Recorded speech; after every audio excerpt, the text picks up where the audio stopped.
Uh, Hello. This video is on how to properly use a crank puller to remove a crank from the bottom bracket.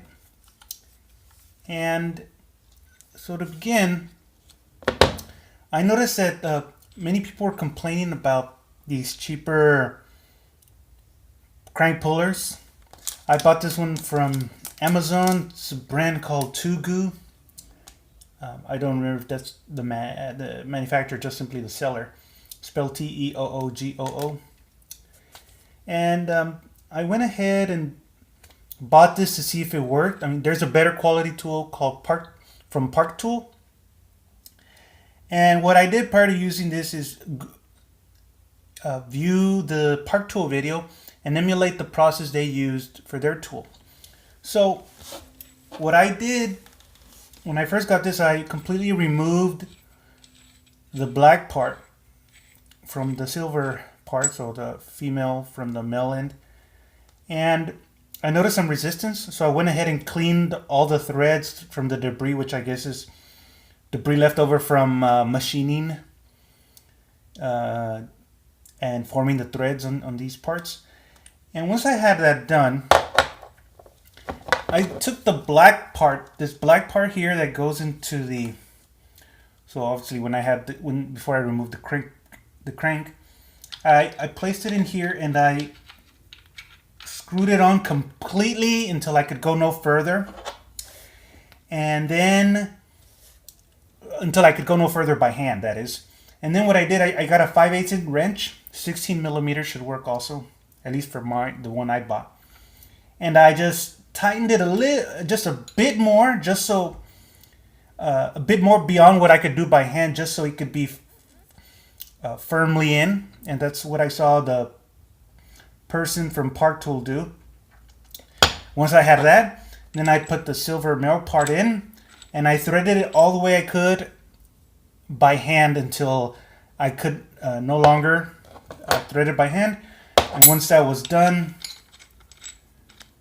when it could go no further, then I started again use the 5/8" wrench, and slowly. I suggest you do it slowly, not fast. Began to just turn and turn until it started to pull away, and I was able to finally just finish it off by hand and remove it completely. Now, my threads were not damaged, neither on my crank nor my crank puller. Everything worked fine. And I think this demonstrates at least two aspects that should be considered when doing a job like this: both the quality of the tool and the skill of the person using the tool. So I think in the hands of a person who has some skill or experience with tools, they'll be better able to use a low quality tool compared with someone that doesn't have much skill in using tools. Many times people simply blame a tool, even high quality tools, for messing up on them when they're forgetting to perhaps consider their own fault or lack of skill in using a tool. Many people who use tools know that if you want a high quality tool, Snap-on is the way to go. But if you want a cheaper quality tool, you can get a Harbor Freight tool. And Harbor Freight tools work fine, especially with someone, well, many of the tools can work fine. And especially with someone that has skill in using those tools. And I think the same thing arises here, is that on average, many of the people using this tool are using it incorrectly, this crank puller. And so they end up with bad results and are not successful in removing a crank. And so that should be, following a proper procedure is the best way to ensure that this tool works properly.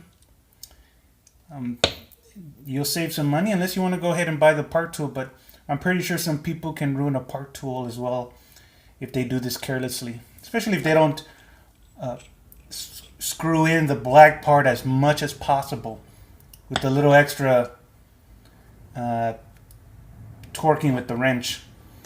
So I hope this video helps provide some guidance to anyone who's using this crank puller. And thanks for watching.